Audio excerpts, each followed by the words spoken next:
Chegamos à questão 21. O tema dela é a Constituição Federal. Vai trabalhar um pouco com direitos e garantias individuais e também com direitos sociais.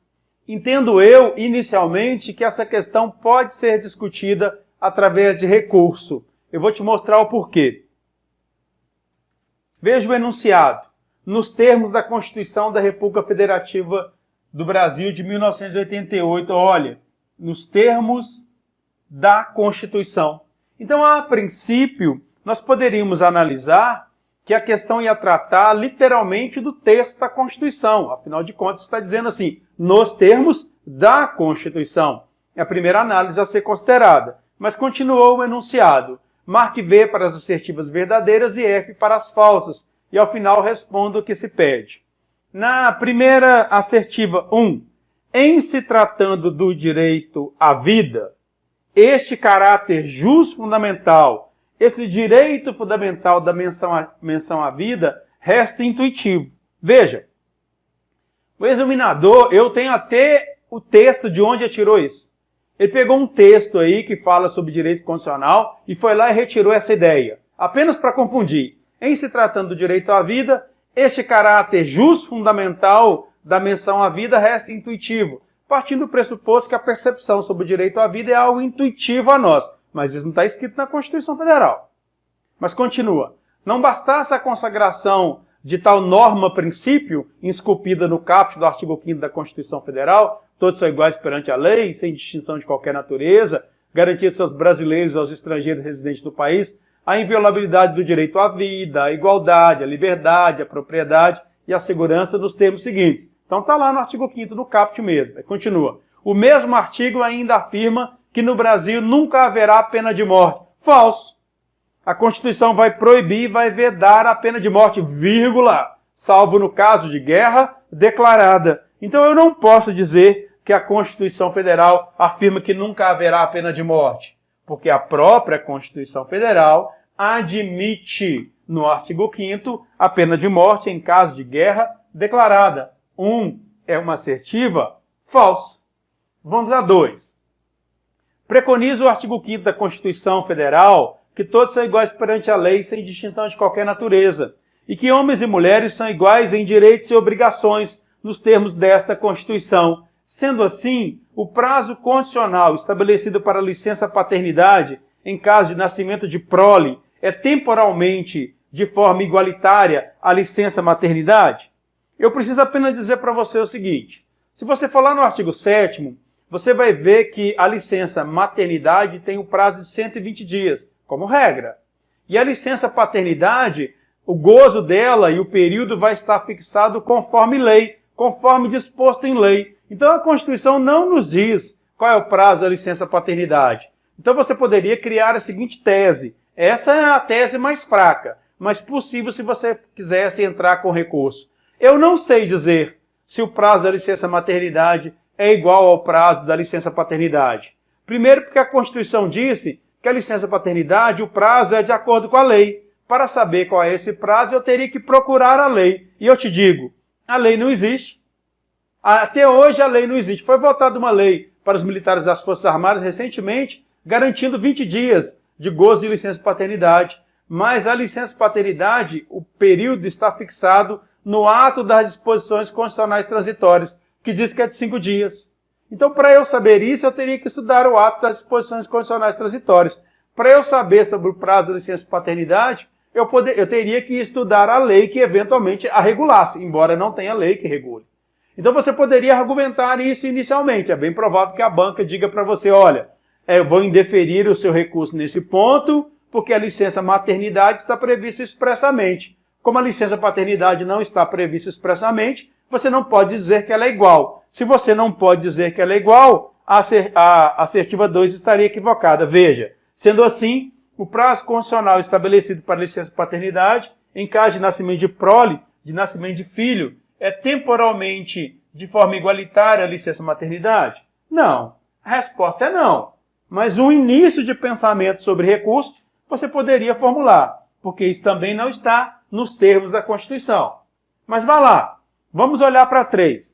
A Carta Magna Brasileira que é de 1988, a Constituição, que é de 1988, garante o livre exercício profissional em nosso país e permite a prática de qualquer profissão, trabalho ou ofício que atender às qualificações profissionais estipuladas em nosso ordenamento jurídico. É verdade.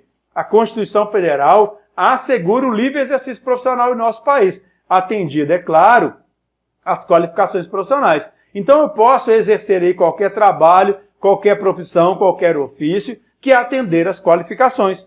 Perfeito.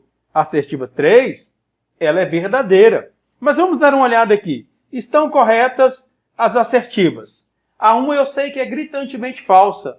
Por que eu sei que ela é gritantemente falsa? Porque fala que nunca haverá pena de morte. Então está correta a 1? Não, 1 eu sei que não está. A 2, está correta a 2? Preconiza que no artigo 5º que a licença maternidade é igual à licença paternidade? Aqui você poderia discutir um pouco mais nessa assertiva 2. Diz que preconiza o artigo 5º, só que a regra relacionada com a licença paternidade não está no artigo 5º, está lá no artigo 7º. Mas vamos lá. A letra B eu posso analisar ainda. Letra B, 2 e 4 estão corretas? Não. 2 e 4 não estão corretas, porque a 2 é falsa. Letra C, todas estão incorretas? Não sei. Letra D, 3 e 4 apenas estão corretas? Vamos ver. Ou é a letra C, todas estão incorretas, ou a letra D, 3 e 4 apenas estão corretas. Mas vamos ver. A 3, a Carta Magna Brasileira, como eu disse, garante o livre exercício profissional em nosso país e permite a prática de qualquer profissão, trabalho ou ofício que atender às qualificações profissionais estipuladas em nosso ordenamento. É verdade, se está no artigo 5º. A 3 é verdadeira. Se a 3 é verdadeira, todas estão incorretas? Não. Eu só poderia marcar aqui a alternativa D. Mas tem um pequeno probleminha na questão 21 que eu preciso que você analise junto comigo, que é a assertiva 4. Olha o que ela diz. O princípio constitucional do devido processo legal. Veja, a Constituição diz assim: ninguém será privado da sua liberdade ou dos seus bens sem o devido processo legal. É isso que está no artigo 5º, inciso 54. Nos termos da Constituição, é isso que a Constituição diz. Mas continuou o examinador.